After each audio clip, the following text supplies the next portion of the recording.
people associate price with risk as far as the property values. And some of them go, well, it's a cheaper property, so like there's less risk because there's less. Well, they don't understand what goes into that. Answering that, but what do you do? Like, where do you ride that fine line of price versus value in a hot market where it's hard sometimes to get some good cap rates and returns?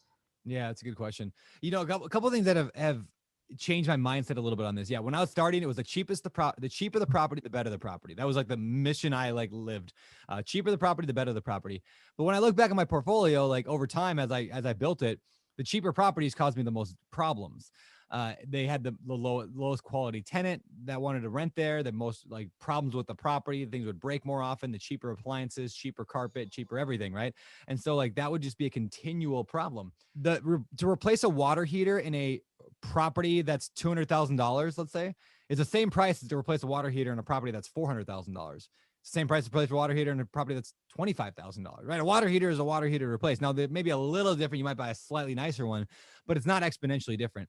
So in other words, like the cheaper properties that I would buy, a much larger percentage of the income and the rent would go out to these unforeseen, quote unquote, expenses.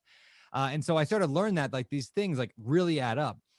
Furthermore, they don't appreciate at all. The cheaper properties haven't appreciated much. So I would rather own the more expensive stuff that will, you know, I'd rather take $1 million to a $2 million property than a $100,000 property to a $200,000 property.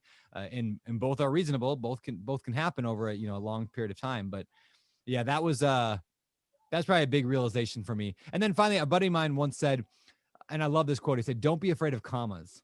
Like when I was looking today at our numbers, like the mobile home parks we're buying, it's like, 3 million, 5 million, 7 million, 5 million. And I'm like, geez, like these are huge numbers. And I'm like, no, the principle is the same. It's just like 500,000, 5 million. It's a comma, it's a zero, and not to be afraid of that. So there's some of the mindset behind like the bigger, more expensive properties.